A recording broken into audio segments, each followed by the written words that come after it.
Welcome back, everybody. Man, it's just such fun. Like, even during the break, it's just like laughter and non-stop talking and chatting. I've got the ladies of over 25 here with me. I've got Ivy, Shiki, Julia, and Nanzi out here on the open terrace at Parkin by Radisson. We've been talking about the entertainment highlights, some of the things that have happened in the past week or so. The next thing I want to bring up is titled exactly as Lupita's kid bro makes his acting debut in the US. That's cool. Right. Yeah, No, good for him. Good, yeah, exactly. Yeah. Good on you. Yeah, Junior. yeah. Okay. I thought it was interesting how like suddenly it's like your name ceases to be, and so you for a while you'll end up being Oh, I get what you're saying. It's always like Lupita Nyong'o's Yeah, it's brother. not Junior. So, but do you think that's still like, hey, if you've got to use the fact that it's, you know, People are different. Like, for example, I know Denzel Washington's son never even used to use the Washington. Washington name. He used to use a moniker to get into auditions and to prove himself outside of the family name. Yeah. So it's what my issue is, why is it getting covered here? We're here struggling for play and music. The guy is acting in States on a skit for like uni or something like that. I don't know what it is. Yeah. I don't know why it's getting so much coverage. Because of Lupita Nyong'o? I guess it, Maybe even just helped him. Who knows? Just the fact that he's Lupita's small bro. Yeah. Is, you know, maybe they're like, oh, he's Lupita's small brother. I'm sure he's talented and all. I mean, he went to school for it, but I'm sure it's also aiding him in maybe getting some of these roles. Or maybe Lupita is also able to pull some strings and say, hey, my small bro, whatever. Whatever, it's my brother. I feel like if I was him, I for sure would be like, listen, so sis, you know this YouTube thing I'm trying, you know this like TV thing I'm trying with the hookup, like, so I'd totally get it, but I just wish that there was his name. That's the first thing I thought. I was like, just put his name in there so that it's not only. Also, they didn't even put his name in the article. Well, I mean, the article definitely has, but I guess they're trying to catch your attention by just saying Lupita, Squid Bro is doing this. I'm curious to know, have any of your family members also been like, hey, sis, cuz, mom, I don't know, so can you hook me up? I want to, have you found that people are like, you're over 25, just like, hook me up? Not yet, no. Not with over 25. Not with over Maybe with our 25. other jobs. Yes. Yeah. Oh yes, or someone who can be like just push and then Internship here. No, but we get it all the time where we have clients that tell us we'll give you a full case of bottled water and then you push the bottled water on the show for free in kind. Me, I don't like that in kind thing. I want to be paid cash.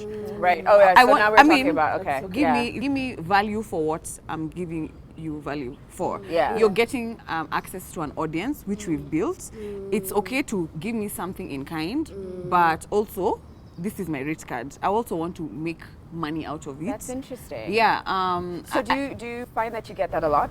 People still are like, hey, do your nails if you do this, or we still have to push. We still have to be like, no, this is the record. No, but I'm giving you product worth 300,000. I'm like, no, I can go and buy bottled water by myself, and I just need 2.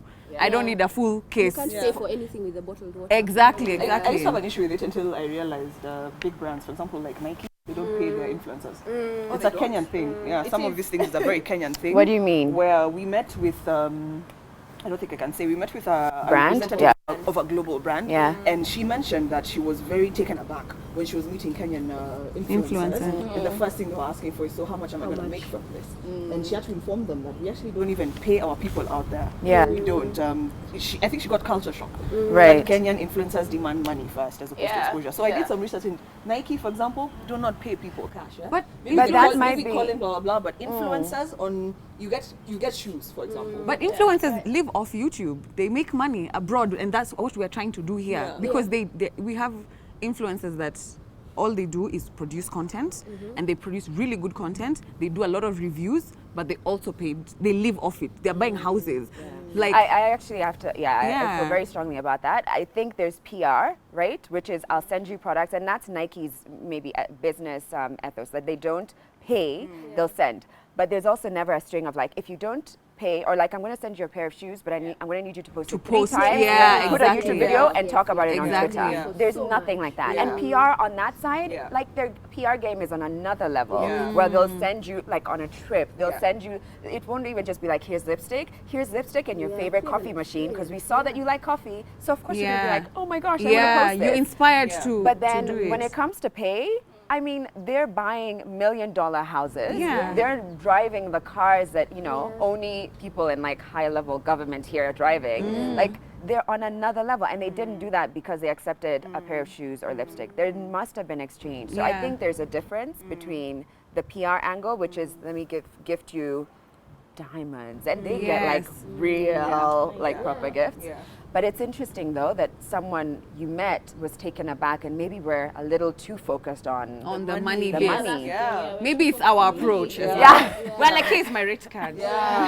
Don't talk to me until. Interesting. Okay, so DJ Khalid just recently revealed that he lost 43 pounds. That's about like 20 kilos or so on the weight loss journey. Go him, go health. I'm also trying to be like healthy and try and like just do things for my body. And I was curious to learn about your health journey, because it's really not even about weight loss for him. I guess it was. What are we feeling about like food, Can all these three drink? take over the health journey? I think I've stepped into a gym once in my entire life, for example. Wow. And, maybe And the look second at time you. I don't know. I can't speak about And the then you look like that. Wow. Yeah, that's what I'm Must be thinking. nice. Yeah. So like, where are you now? Like when it comes to health, food? For me, I struggle with food. I like bad food. Yeah, but I like a lot of fried stuff. So then, do you work out? Yes, I do. Oh, okay. Yeah, I live with my trainer.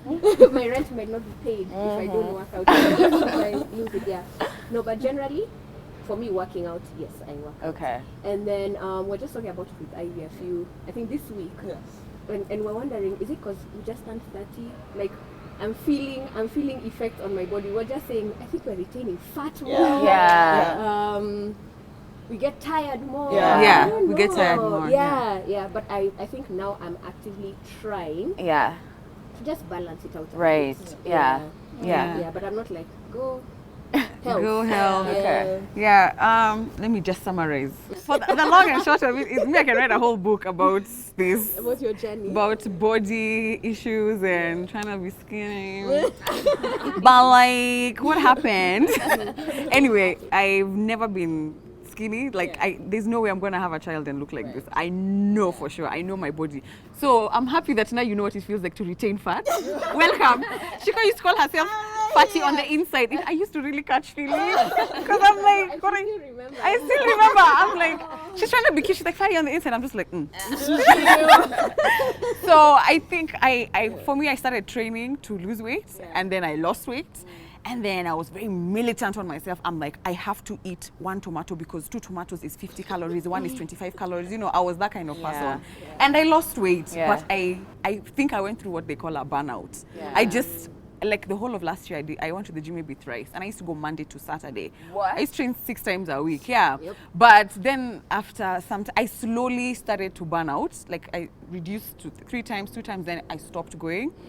And last year I just didn't step into the gym, and I only gained I think 2 or 3 kilos.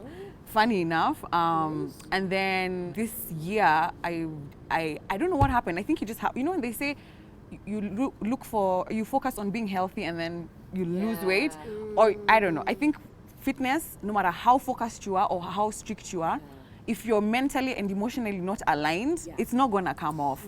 It might come off, but it's painful and it'll come back on. It's as good as doing a diet. I hear you. It's as good as you won't enjoy. Look at people who train and they're really enjoying being in the gym. I never used to feel like that. I used to enjoy being in the gym kinda, but I'm doing it because I set a goal.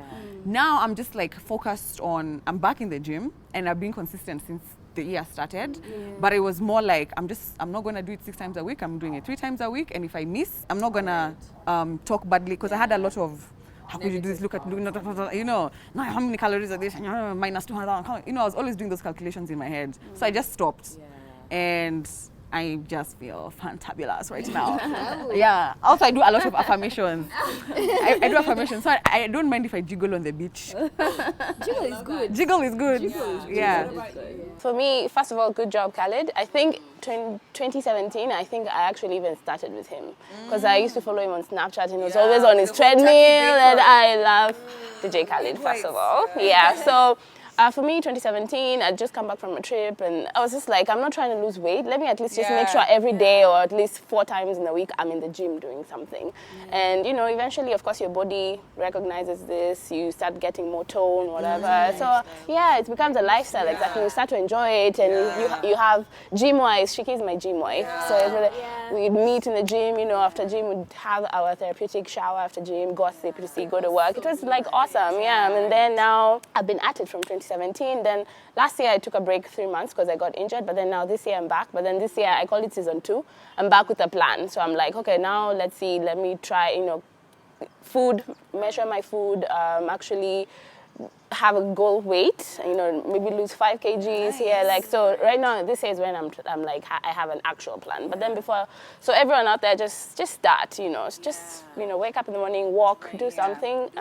Like they're saying, oh, we are 30, we are getting old. Things are changing, Things that's for are sure. changing, Really changing. And I agree with what you said, that it's all aligned spiritually, mentally, like emotionally, and physically. It's all interconnected. And if you let one ball drop, it's all just going to drop. Yeah. Do you work out?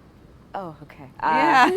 Well, so I've I like how you turn the table. And she's like, so tell me, Sharon, do you work out? Yeah. So I'm not consistent, but like this year is when I've started, like maybe twice a week. But I'll do it at home and it'll just be like a quick YouTube video. But more so, it's just like my lifestyle and specifically my eating habits that I want to change. And I'm not looking at it like, really, how do I do something that serves my body to its fullest? And I was talking to someone who's in their 50s, and she was like, I want to do things in my 80s that I was doing in my 20s. So I'm not going to let this body talk. So that's why she's been so active. I was like, hey, man, that's what I want too. Yeah. Shiki's like, tell me. One of those. I've got one. Okay, so I'm sure you guys have all heard, thank you. Next. Ariana Grande. I think of you when I hear that When I see Ariana, Just give me that. Let's go.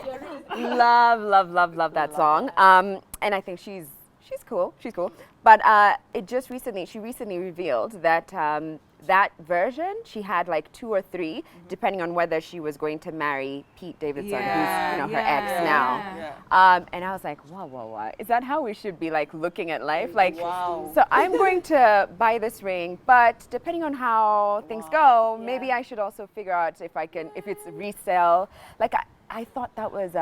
And she revealed that it's the reason she had several versions is because they were having problems, so they'd break up and get back and break up, and she was like, let me just have 2 versions, just in case.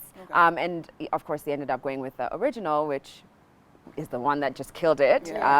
So yeah, what do you think about like love, relationships? Where is that? Thoughts on like? I don't know about that anticipating. The breakup. Yeah, the breakup. I mean, internally, I guess you can think things may not last forever, but to so actively anticipate it, I just different song. Yeah, I just think it's weird. Would you sign a prenup? Would you? What do you think? Because it's like sort of like the same thing. Yeah. Not Exactly. planning for failure. Yeah. And not anticipating it, but protecting yourself and exactly. I think I like that she had different versions just because Sharon has clarified that they used to fight all the time. Yeah. So like, But okay. why do we know that she had different versions? What do you mean? Like She said it. Why did she say it? Like, is it necessary? Was it necessary to tell people that she had different versions? Yeah. I mean, I think she could have kept that to herself and whoever knew.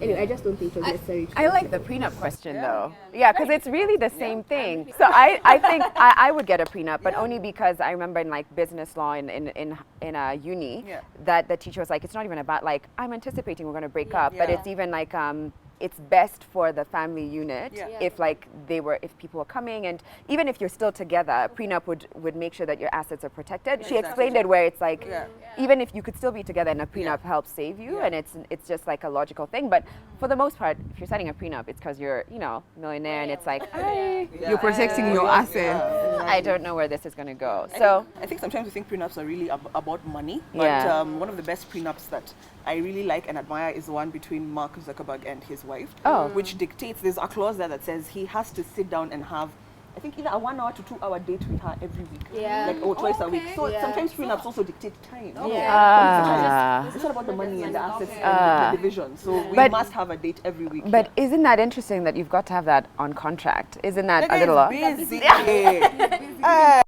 is busy. No, but it's Carve like me some hours so- out of your time. Thank you very much. Yeah, but then I've like, it's down on paper. Yes. And he's like, next question. yes. I'm not budging. Yes. I think it's a little odd though that it's got to be down on paper. I mean, I think for sure couples and relationships don't work because you're just like, this feeling will just take us through life. Exactly. You have to put work there needs into to be it. like rules and structure, and There needs to it's be almost like a structure. business plan. Thank you. But to then like go to the level of, although even as I say this, I remember hearing about a relationship that at the end of the year, the woman would grade the husband as a father, as a lover, as a provider. This is how you did, and it worked. Yeah. The reason why she wanted it is because their relationship was a little bit different, and she said, Okay. "This is how I will allow for certain things to Things to happen happen, if I can okay. grade," and they are happy. It works for them. It's like, I'm going to grade you. So I guess Yeah, it's the same Maybe way, there's, almost. like, It's the same way, wisdom in, like, I guess, having like a- I said, Caroline was telling us, like, at the beginning of the year, like, your resolution, sit with your family or your spouse or whatever, and come up with a constitution. A family constitution where, you guys try and live as much as you can with, within that constitution. And I think it's almost the same thing. It's important, So actually. prenups, yes. And Yes, for me. thank you, next. Okay. Yeah. Okay. We've got to take a break. We'll be right back.